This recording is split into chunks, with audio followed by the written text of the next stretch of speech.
Hey everybody, and welcome back to the board meeting. Sorry if my voice is a little bit gone today. I've been sick for about a week now, but I'm gonna try and make this video. We're doing our R&R, reviewing and rating all the different games I've been playing in the past 2 weeks with friends, family, and even solo. I've got 11 different games I'm going to be reviewing today, but before we talk about those, I want to talk about some other games first, briefly, of games that I've reviewed already. First, I played Radlands last week again. This has become like a weekly game. It's a two-player battling game that I'm absolutely obsessed with at the moment. I played Unforgiven, the Lincoln Assassination Trial, which is almost like a re-theme of Seven Wonders Duel, a game that I absolutely love. I played Viscounts of the West Kingdom solo. Out of all the West Kingdom games, that is my favorite game to play solo. I actually might like it solo more than multiplayer even. And I also played Paladins of the West Kingdom because I got the expansion, the City of Crowns or whatever it's called, the expansion for that, along with the little mini vassal expansion. And now I've realized I probably will never get to play that game multiplayer again. It's such a big game. Now with the expansion, it's an even bigger game. There's a lot of different moving parts. It's a lot to explain to people, so I might just be playing that game solo from now on. With that being said, let's jump into our very first review of this week, which is Moonrakers. Moonrakers is a deck building game where players try to be the first player to reach 10 points. On a player's turn, they will choose one of the missions available to them and can invite along anyone they wish to help them accomplish the mission's goals, which are always playing a certain amount of specific cards. What sets this game apart is the missions have different rewards such as points, coins, and extra cards. Also, there are penalty dice that will detract from points. All of the rewards and penalties are negotiable by the players going on the mission. Like if a mission rewards 1 point, 5 coins a card, and has 1 penalty dice, 2 players going on the mission can split the rewards as one player gets 1 point and 3 coins and the penalty die, and the other player will get 2 coins and the card. After players get done negotiating, they actually go on the mission, where the game plays a lot like Dominion. You will have a hand of cards and you'll get one action, and an action is considered laying a card down.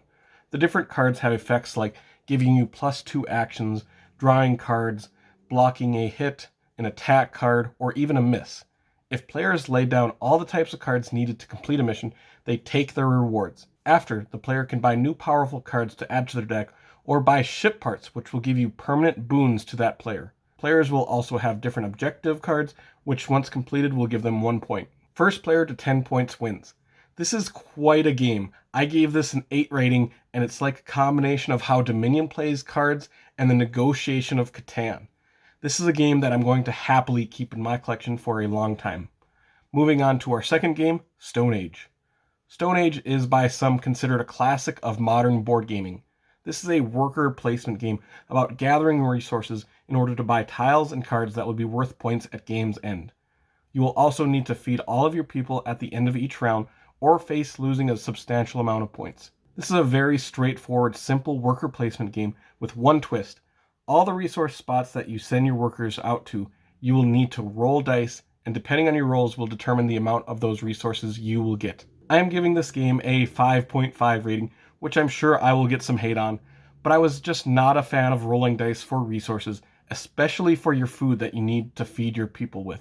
A few bad rolls can undo a couple rounds of you saving up for big moves. I can see why some people may like it, but it is not one that I have a need to revisit anytime soon. Next up, we have Res Arcana. Res Arcana is an engine-building hand management game that only has players using an 8-card deck. Each turn you will get to pick a tile, which will grant you a special ability, and you will also take 1 card from your deck.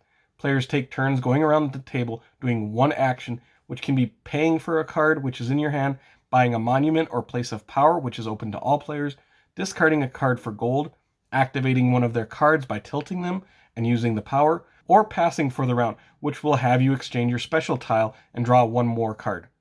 This is very much about managing your resources and optimizing your cards at the right time. At the end of a round, if any player has more than 10 points, they win. Points are generated by different cards, monuments, and places of power.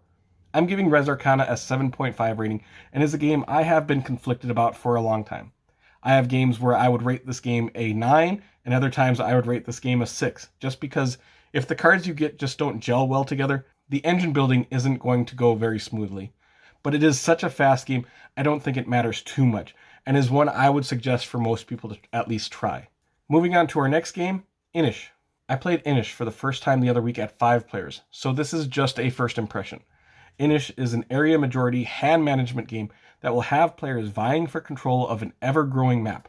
At the start of each round, players will draft 4 action cards, which will determine their actions for that round. You may also get extra cards for having a majority in certain regions. Players take turns either playing cards or passing their turn. These action cards will do a number of different things like putting more troops out, moving troops around, thwarting other players' actions, adding more land tiles, and a whole lot of other things. If all players pass in succession, the round is over, and we go to drafting cards again. A player wins if they have their clan in 6 different territories, are in territories with 6 sanctuaries, or have a majority in territories that have 6 or more enemy clans. I rated this game a 7. This was an interesting game for sure, and not like any other dudes on a map game I've ever played, as you don't really want to wipe out the enemy. I would give it a higher rating, but my one play of this lasted pretty long, as we kept knocking out people that were about to win, but even the veteran of the game at the table said it was an unusually long game.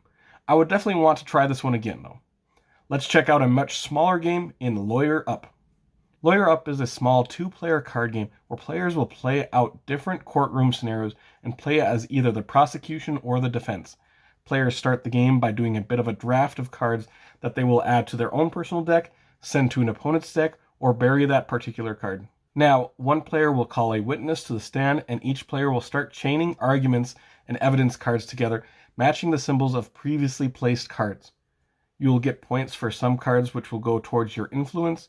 These cards will also give you special actions like taking opponent's cards and getting sway points to move juror tokens. At the end of the round, the player with the most points then gets to take their points minus the opponent's points and use the leftover points to move juror tokens to their side and hoping to have a majority.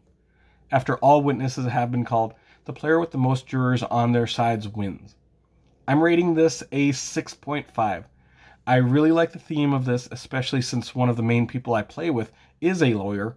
I think the game is okay overall, but if I'm going to play a game with this theme, it is going to be Unforgiven every time, and this one just seems that the outcome is almost predetermined by the cards that you draw each round.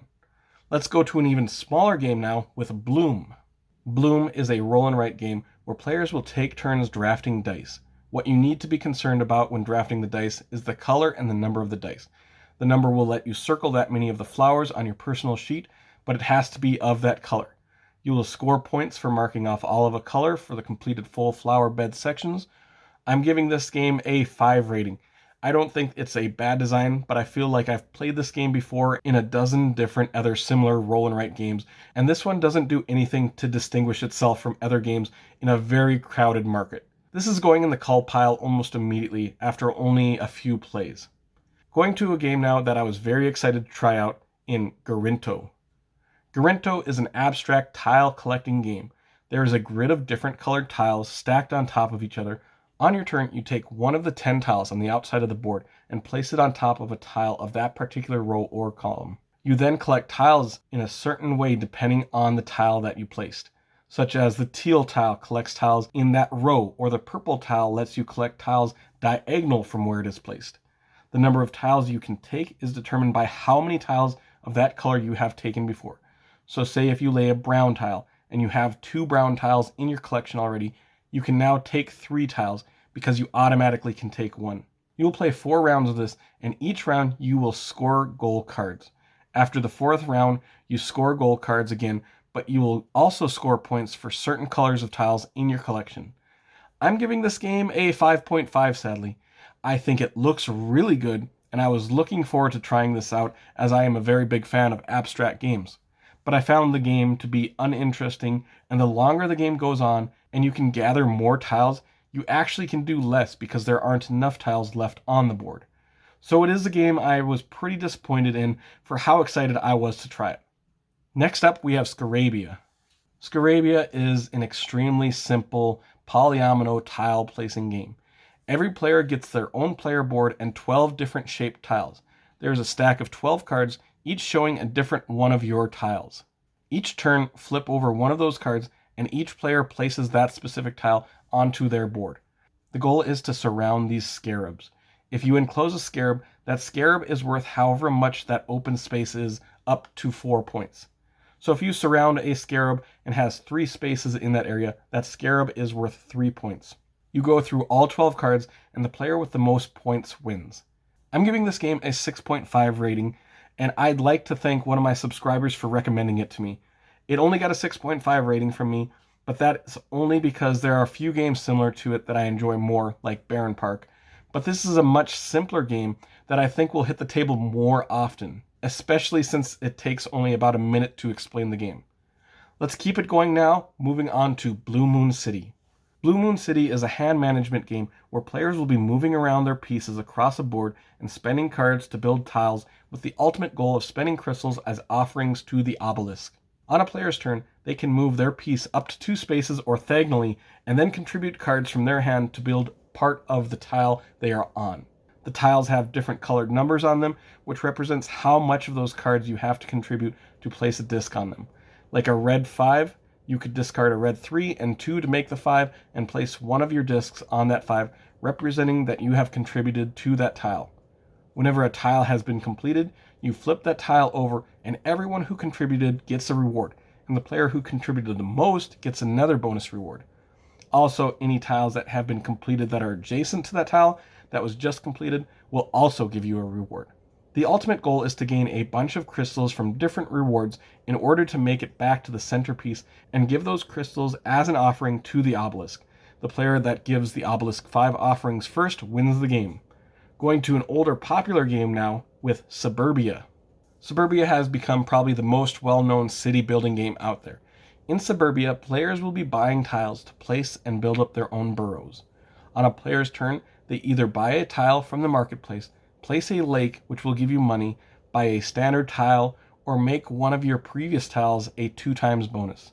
The tiles you buy will give you different benefits or penalties for what tiles you place them adjacent to or have in your suburb, or even tiles that are on everybody else's boards.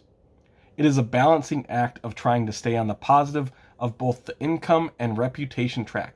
The income track will obviously give you money coming in every round, or even have to have you pay money out. The reputation track is where you score your points. Reputation will move you up on the population track, and population is your points for the game. There is a tile that will be revealed later on in the game, and once that shows up, players will play one more round after that. I'm rating this one a 7.5. If you like city building games, this is one I would say is a must-have for you, and it ranks up there with one of my favorites of the genre, like Quadropolis. We are finishing this week with a massive game in A Feast for Odin. A Feast for Odin is a very ambitious worker placement game by well-known designer Uwe Rosenberg. In this game, you'll be sending your Viking workers out onto the board to 60 different worker placement spots. The spots range from going fishing, hunting, raiding, getting livestock, exploring new tiles, and many, many more things. But the main reason is to get tiles, which you will need to use to either feed your Vikings or place onto your board, getting extra resources and covering up spots that will get you negative points. There are so many different tiles you can get and all different kinds of shapes of them. This is one of the most ambitious designs for a game I've ever seen in terms of magnitude and the array of decisions it allows. I only got to play this once, so this is my initial rating. It is going to get an 8 rating from me, and it probably would have been higher, but this is a large investment in terms of price, weight, space, and time you have to commit to learn and play this game. It reminds me in a sense of Gloomhaven, that it is amazing, but you will have to be in a certain frame of mind to want to play it that day. But if you are willing to learn it, I think it is well worth it, and easily my favorite design by Uwe Rosenberg. And that will wrap up this week's R&R episode. I know these ratings were all over the place. I had some big name games in there. I'd like to hear from you guys what you guys think. I know a lot of people are going to disagree with some of my ratings, especially Stone Age. Stone Age is a classic that everyone seems to love, but it just doesn't fit with me. But anyways, if you did enjoy this video, make sure to like and subscribe to see more weekly content from me, Shane, at the board meeting in the future. Hope you all have an amazing day. Take care, everyone.